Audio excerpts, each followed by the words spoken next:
Eduardo, a really fun wine to talk about here. It's a 2016 vintage of L'Orme de Rauzan-Gassies. So, beautiful, proper, right? According to Robert. Gorgeous. Yes, according to Robert, our resident Bordeaux expert. So we're in Bordeaux. We are on the left bank of Bordeaux, and we're in Haut-Médoc. So Haut-Médoc is within the greater region of the Médoc.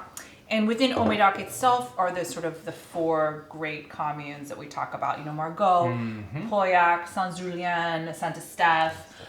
Very gravelly soil here, well drained. And something sort of interesting about this is, I think, you know, when we talk about the left bank and the right bank of Bordeaux, and they really are banks, or the banks of the rivers, right? Because they're the Dordogne and the Garonne, and then they join forces in the Gironde, and then that empties out into the ocean. But we always think of the left bank as being the more base, right? Cabernet, right? Which this is not, right? And the right bank is being more Merlot, and this is opposite. So this is more Merlot based than Cabernet Sauvignon. But in fact, there is more Merlot planted on the left bank than Cabernet Sauvignon. We're just known for it, right? It's sort of Indeed. Yeah. So maybe we're so getting a lot more to do with the soils, right? Like clay loves Merlot. And Cabernet likes a little more gravelly, well drained. Yeah, exactly. But so maybe we're getting kind of a more authentic snapshot of what a lot of the left bank is. Yes, indeed.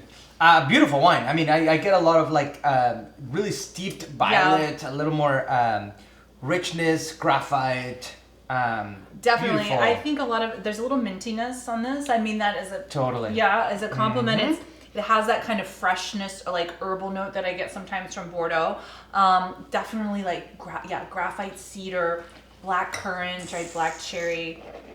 Great vintage. Did I mention that? 2016. Yeah.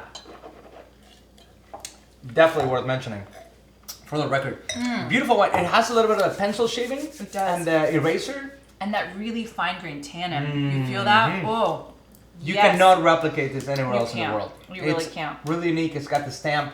Food-wise, what do you think? I mean, I always like just classic roast chicken with Bordeaux. I mean, that's often... Absolutely. And then you put the potatoes under the roast chicken, let all the drippings go in there. That's right, yeah. Yeah, what about you?